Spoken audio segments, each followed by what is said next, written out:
ऐसे शोज़ को मैं स्ट्रिक्टली हेट करता हूँ और ऐसे शोज़ बंद होने चाहिए। कॉमेडी कब से गाली गलौज से होने लगी? गाली गलौज की ज़रूरत तब पड़ती है जब तुम्हारे पास शब्द कम पड़ जाते हैं, तुम्हारा टैलेंट कम पड़ जाता है। तो मान लो ना कि तुम इतने टैलेंटेड नहीं हो, और हो तो फिर करके दिखाओ।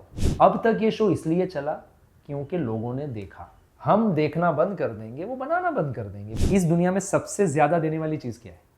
एडवाइस। और सबसे कम लेने वाली चीज़ क्या है? Advice. Hello everyone, this is Manas Shah और आप देख रहे हैं बज़ूका।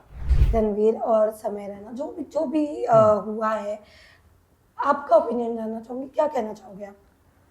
ऐसे शोज़ को मैं स्ट्रिक्टली हेट करता हूँ और मैं बिल्कुल भी उसे एंकरेज नहीं करता, पर ऐसे शोज़ बंद होने चाहिए। मेरा पर्सनली बहुत स्ट्रांगली ओपिनियन है। गॉड ब्लेस देयर सक्सेस, मुझे उनसे कोई लेना देना नहीं है, सब अपनी अपनी जगह पर मुझे जो पसंद नहीं है वो है हमारा भारत देश कल्चरल वैल्यूज़ के लिए जाना जाता है, संस्कार के लिए जाना जाता है। कॉमेडी कब से गाली गलौज से होने लगी हमारे देश में? मिस्टर बीन और Charlie Chaplin was the biggest example. वो कुछ बोले बिना भी कॉमेडी करके हमें हंसाते थे। टॉम एंड जेरी ने कितना हंसाया हमें, करेक्ट? आज भी टीवी पर इतने अच्छे अच्छे प्रोग्राम आ रहे हैं, आप तारक मेहता ले लो या बहुत सारे ऐसे आते हैं। खिचड़ी आता था तो हंसाता ही था ना। गाली गलौज की ज़रूरत तब पड़ती है, चाहे वो गुस्से में हो या कॉमेडी में हो, तब पड़ती है जब तुम्हारे पास शब्द कम पड़ जाते हैं, तुम्हारा टैलेंट कम पड़ जाता है, तुम्हारा प्रोजेक्शन कम पड़ जाता है। तो मान लो ना कि तुम इतने टैलेंटेड नहीं हो तो फिर करके दिखाओ। जॉनी लीवर सर को आज भी छोड़ दो 1 घंटे स्टेज पर, कादर खान सर को छोड़ दो। तो मैं सिर्फ ये चाहता हूं कि जेनजी कल्चर या जेनजी जनरेशन के नाम पर आप क्या चाहते हो कि आपके घर में 18-20 साल के लड़के लड़कियां इस तरह से आपके साथ बात करें? मैं पर्सनली प्रमोट नहीं करता। मेरी सिस्टर की बेटी है, 18th ईयर की बर्थडे अभी मैंने उसकी सेलिब्रेट की। She hates this, not because of कि वो हेट कर रही इसलिए मैं कर रहा हूँ। मैं पर्सनली ना तो कभी मैंने एक भी एपिसोड देखा है। ये अभी इतनी कंट्रोवर्सी होगी कि बहुत लोगों ने मुझे भेजा है तो मुझे देखना पड़ा। क्या उसमें एक लड़की भी थी जिसके मुंह से भी ऐसे अब्यूजिव वर्ड्स आए थे। तो क्यों, मतलब हमें क्यों इसको हालांकि मेरा टेक इसमें पूरा डिफरेंट है। अब तक ये शो इसलिए चला क्योंकि लोगों ने देखा, ठीक है? तो अब अगर जो देख रहे थे, जिसकी वजह से इनको एंकरेजमेंट मिल रहा था, तो वो लोगों को अगर वो बोल रहे हैं कि ये तो गलत है ना, इनको तो ये होना चाहिए, गवर्नमेंट बोले बैन। मैं देखता हूँ गवर्नमेंट अब से कितने शोज बनने से रोक रही है। मुझे अब इसमें इंटरेस्ट है।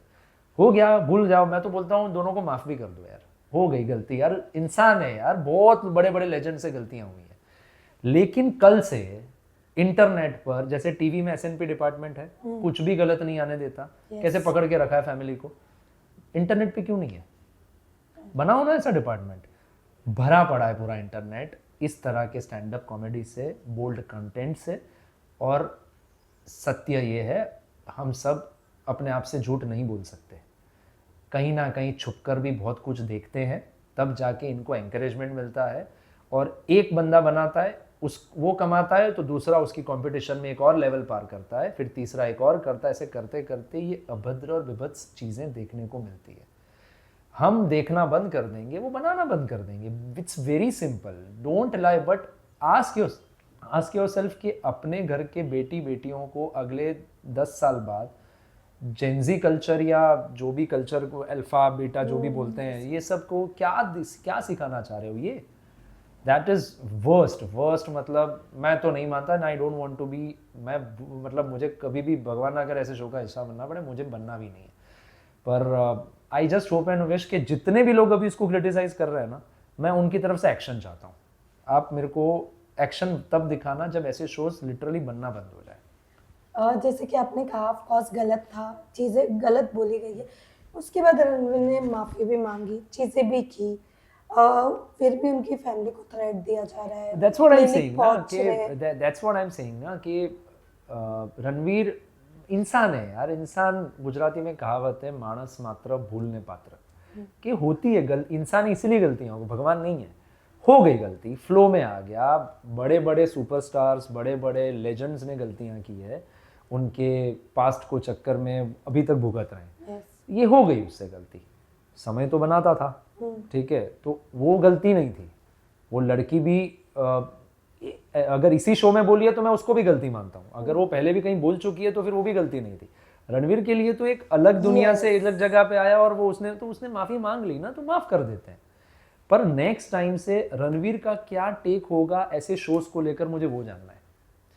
तुमने माफी मांग ली, लेकिन तुम अब ये बताओ कि नेक्स्ट टाइम से ऐसे शोज में तुम नहीं जाओगे, बट ऐसे शोज बनने चाहिए।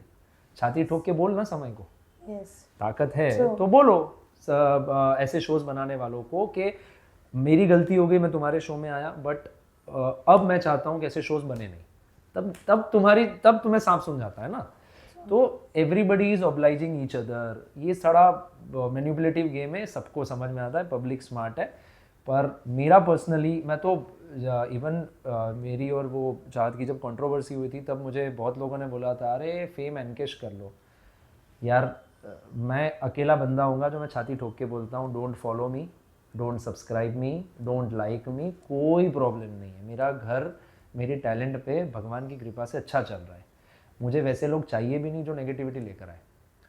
मेरे अपनों को क्लैरिफिकेशन की ज़रूरत नहीं है, और क्लैरिफिकेशन अगर जिसके पास है ना, वो मेरे मतलब उनको पूछने की ज़रूरत नहीं है मुझे। तो मैं इन सब चीज़ों से बड़ा परे हूँ। मुझे अगर लाइमलाइट लेनी तो कौन चाहता है कि पहले मानस शाह एज एन एक्टर लिखा हुआ आता था, अब तुम मानस शाह सर्च करो, लिखा हुआ आता है somebody's rumored boyfriend. I know. Am I going to like all these things? ये it is all about I am that much enough strong headed person कि मुझे इतनी आसानी से हर्ट नहीं कर सकता कोई। पर दिस इज ऑल किसी ने थोप दिया ना मेरे पे। कोर्ट में तो पूछा जाता है कि भाई आपको आपकी सफाई में कुछ कहना, यहाँ पे किसने पूछा? यहाँ पे तो थप्पा लगा दिया ना चाहत पे और मेरे पे। So this is a serious topic, I am taking it lightly because no point, क्योंकि मेरे हाथ में कुछ था ही नहीं। So we have to understand कि हमारी साइकोलॉजी क्या हो रही है। एक बंदा किसी की जान बचा रहा है, क्यों वायरल नहीं होता है? लेकिन अगर दो आदमी झगड़ रहे हो तुरंत वायरल होगा। That is our psychology.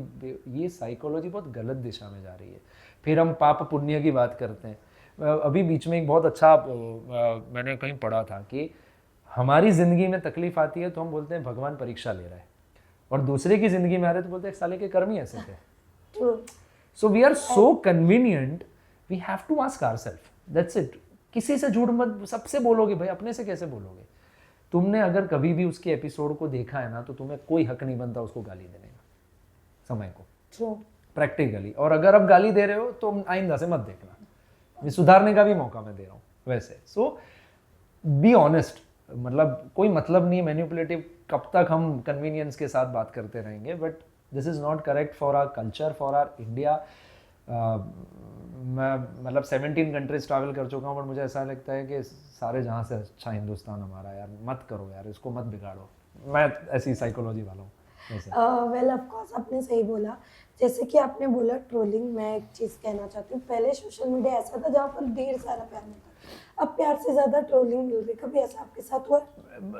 एक बहुत प्रैक्टिकल फैक्ट है, अगर भगवान श्री राम अपना अकाउंट बनाएंगे, पैगंबर साहब बनाएंगे, जीसस क्राइस्ट बनाएंगे ना, तो उनको भी 100% फॉलोवर्स नहीं मिलेंगे। उनको भी हेट करने वाले और ज्ञान देने वाले बहुत मिलेंगे कि आपको देश चलाना, दुनिया चलाना नहीं आता है, आपने ऐसी कैसी दुनिया बनाई। वो भी उनसे सवाल पूछेंगे। होता क्या है ना, फ्रीडम ऑफ स्पीच के नाम पर बहुत सारे राइट्स हमने खुद को दे दिए हैं। अच्छा, नॉलेज ना हो तब भी, मोदी जी को देश चलाना नहीं आता, सचिन सर को क्रिकेट खेलना नहीं आता, इसको ये करना नहीं आता। अरे सचिन तेंदुलकर की तरह एक बार ग्राउंड में जा, 1 लाख लोग जब चिल्लाएंगे ना सचिन सचिन, उसको सिर्फ फेस कर, फिर सामने से 140 की स्पीड पे जो बॉल आए ना, उसको खेलने की ताकत जुटा, फिर उस पर 6 मार, तब जाके मैं समझूं कि तुम इतने केपेबल हो।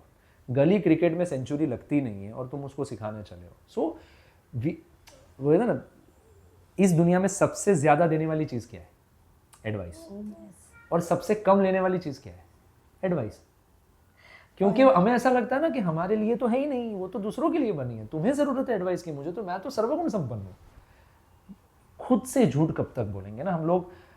We have to be very honest to at least ourself कि ये हर जगह पे मैनिपुलेटिव हो जाना ये हमारा कन्वीनियंट होगा। अभी कितने लोग हाथ सेक रहे हैं ना इस कंट्रोवर्सी में।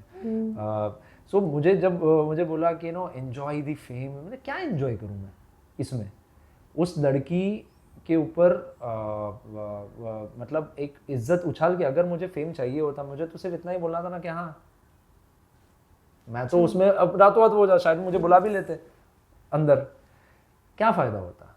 इतना तो ऑनेस्ट हो ना, जितना है प्राप्त, जितना भी है पर्याप्त है मेरे लिए, बट ये नहीं कर सकते, इतना मॉरल वैल्यूज से नहीं गिर सकते हम लोग। ये मेरे माता पिता के संस्कार है, बाकी आप देख लो अपने वैसे है। Okay, lastly any upcoming projects? अभी एक गुजराती फिल्म मेरी रिलीज़ होगी जो अभी एडिट पर है। वो एक अच्छी अब्रॉड में शूट की हुई और बहुत अच्छे कंसेप्ट के साथ आ रही है। And there is one web series जो हिंदी में है, लेकिन उसका प्लेटफॉर्म मैं अभी डिस्क्लोज नहीं कर सकता। बुराड़ी हत्याकांड पर बनी थी, जिसके ऊपर वैसे एक दो सीरीज़ आ चुकी है, बट ये वो सीरीज़ जितनी भी आई है, जहाँ वो ख़त्म हो रही है वहाँ से शुरू हो रही है, in questioning to the investigation. So it's very interesting. उसमें रोल भी बड़ा पैरानॉर्मल एक्सपर्ट का है, सो मज़ा आएगा। एंड आई प्रॉमिस कि मैं एंटरटेन ऐसे ही करता रहूँगा। तो ये दो है, बाकी टीवी तो जल्दी जल्दी मैं कुछ ना कुछ वापस करूँगा, बिकॉज वो मेरे खून में दौड़ता है, वैसा है, तो फुल फिल्मी उस तरह से। Okay, thank you. Lastly Bazooka के साथ कैसा लगा ये इंटरव्यू करके? मज़ा आ गया, थैंक यू सो मच। आपने इतना मुझे वैल्यूएबल टाइम दिया और मैं अपनी बात रख पाया ऑनेस्टी। और मैं बोलता हूँ कि मैं जो भी कहूँगा कैमरे के सामने बिल्कुल सच कहूँगा, और ऑनेस्टी के साथ मैं कह रहा हूँ। बहुत मज़ा आया, और I am happy to be with Bazooka and its viewers. So thank you so much for calling.